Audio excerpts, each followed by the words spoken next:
जय श्री राम। आज का विषय है गुरु नानक। पंजाब प्रांत के तलवंडी गांव में रहने वाले कल्याण मेहता यानी मेहता कालू खत्री व तृप्ता देवी के यहाँ 20 अक्टूबर 1469 को बालक पैदा हुआ। तलवंडी जिसे अब ननकाना कहते हैं वह वर्तमान में पाकिस्तान में है। इनकी बहन का जन्म का नाम नानकी था, इसलिए माता पिता इन्हें नानक कहकर पुकारने लगे। राम के पुत्र कुश ने वेदों का भारी अध्ययन किया, इसलिए इनके कुल को वेदी कहा जाने लगा। नानक इसी क्षत्रिय कुल में उत्पन्न हुए। 7 वर्ष की आयु में पाठशाला भेजा। संस्कृत शिक्षा के लिए पंडित ब्रजनाथ के पास गए। पढ़ने में रुचि न देख राय बुलार की सलाह से फारसी पढ़ने भेजा तो मौलवी से उलझ गए और फारसी पढ़ना भी छोड़ दिया। 9 वर्ष की आयु में पंडित हरदयाल ने यज्ञोपवीत पहनाना चाहा। नानक ने हाथ रोका, जनेऊ को परिभाषित करते हुए कहा, दया का वास, संतोष का सूत, संयम की गांठ वाला जनेऊ यदि आपके पास है तो मैं उसे धारण करने को तैयार हूँ, जो न टूटता है, न गंदा होता है, न जलता है, न कभी नष्ट होता है, न खोता है। नानक को साधु संतों की सेवा में बड़ा आनंद आता था। एक बार पिता ने बाला कर्मचारी के साथ 20 रुपये देकर चूहन काना व्यापार करने भेजा।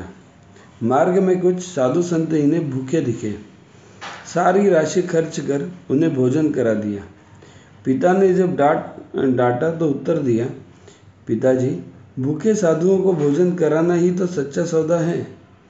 नानक को बहनोई जयराम के कहने पर दौलत खां लोधी के यहाँ मोदी खाने यानी अन्न भंडार की नौकरी मिली।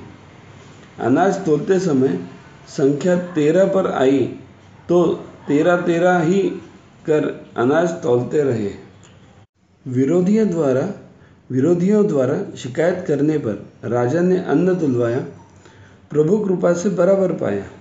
बैरागी वृत्ति से निवृत्ति के लिए 19 वर्ष की आयु में बाबा मूला की बेटी सुलक्षणी से विवाह संपन्न हुआ, जिससे श्रीचंद्र और लक्ष्मीदास 2 पुत्र पैदा हुए। एक समय नदी पर स्नान करने गए। नदी में डुबकी लगाई तो 3 दिन बाहर ही नहीं निकले, जहाँ उनको सच्चा ज्ञान प्राप्त हो गया। सच्चे मुसलमान क्या धर्म होता है, जब यह बताया तो काजी ने कहा कि आप सभी धर्मों को समान मानते हो तो हमारे साथ नमाज पढ़िए। काजी और नवाब के साथ तैयार हो गए। सभी नमाज पढ़ते रहे, यह खड़े देखते रहे। नमाज समाप्त के बाद क्रोध में काजी ने कहा कि आपने नमाज नहीं पढ़ी। तभी नानक ने कहा कि आपने भी तो नहीं पढ़ी। आप तो अपने घर जनी गाय के बछड़े के पीछे दौड़ रहे थे कि कहीं गड्ढे में न गिर जाए, और नवाब साहब काबुल के बाजार में घोड़े खरीद रहे थे। वह सत्य जानते भी थे और कहते भी थे। मानवता की सेवा के लिए गृह त्याग कर शिष्य मर्दाना के साथ एमनाबाद में एक गरीब के द्वार पर सत्कर्तार की आवाज़ लगाई। वह गरीब बड़े लालों का घर था। धन्यवाद जान उसने कोदरे की रोटी और साग बनाकर खिलाया। तभी मलिक मागो, जो स्वयं भी खत्री था, पता लगने पर नानक को लेने आया। तब गरीब ईमानदार की रोटी और मलिक की बेईमानी की पूड़ी को जनता के सामने हाथ में निचोड़ दिया। गरीब की रोटी से दूध और अमीर की पूड़ी से रक्त निकला। बता दिया, तुम गरीबों का खून चूसते हो, जो संतों को स्वीकार नहीं है। सेवा का कैसा उत्तम भाव था। दीवालपुर में गांव बहर रहे कोढ़ी कुष्ठ रोगी की झोपड़ी में सेवा कर रात बिताई। एक दिन नानक देव शिष्यों के साथ जा रहे थे। आगे ऐसे गांव में पहुंचे जहां दुष्ट प्रकृति के लोग रहते थे। वह गुरुजी के आगमन की सूचना जान मिलने आए। गुरुजी ने आशीर्वाद देते हुए कहा, बसे रहो, और आगे चलने पर सज्जन व्यक्तियों के गांव में पहुंचे। खूब सत्कार किया। चलने पर आशीर्वाद देते हुए, तुम सब उजड़ जाओ। एकांत में शिष्यों ने दोनों आशीर्वादों का अर्थ पूछा तो गुरुजी ने कहा कि दुष्टों का एक जगह बसे रहना व सज्जनों का सब दूर जाने में ही लोकहित है।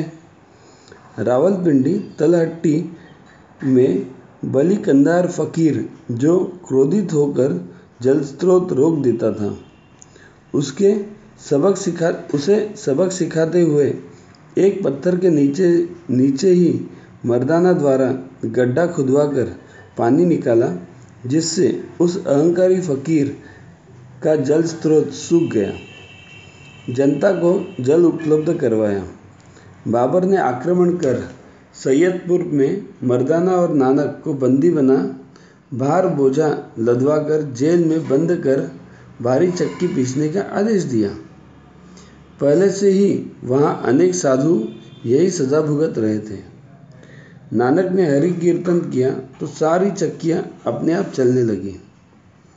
मीर खां द्वारा सूचना मिलने पर बाबर ने आकर अपराध के लिए क्षमा मांगी। धर्म प्रचार के लिए तिब्बत, मानसरोवर और चीन तक गए। चीन में इनके आगमन पर एक शहर का नाम नानकिंग रखा गया। सऊदी अरब, फिलिस्तीन, इराक और अफ्रीका भी गए। बगदाद के खलीफा से जो आध्यात्मिक चर्चा हुई वह नसीहतनामा में संग्रहित है। गुरुजी मक्का में उपासना स्थल की तरफ पैर करके सोए, तब आपत्ति करने पर उन्होंने कहा कि वहाँ मेरे पैर कर दो जहाँ पर परमात्मा का निवास ना हो। कहते हैं उनके पैर अन्य दिशाओं में जहाँ भी घुमाए वहीं उपासना स्थल उन लोगों को दिखाई दिया। गुरुजी जब करतारपुर में आए तब लहणा से भेंट हुई। अनेक कड़ी परीक्षाओं में सफलता पा लेने पर अपना शिष्य बना उत्तराधिकारी घोषित किया, जो द्वितीय गुरु अंगद देव कहलाए। शिष्यों और समाज के लिए जपुजी आसादी वार, रहिरास और कीर्तन सोहिला जैसी कृतियाँ लिखी। उनके शब्द साखी और सलोग यानी श्लोक गुरु ग्रंथ साहिब में संग्रहित है। 7 सितंबर 1539 अश्विन शुक्ल दशमी को गुरुजी ने देह छोड़ महाप्रस्थान किया।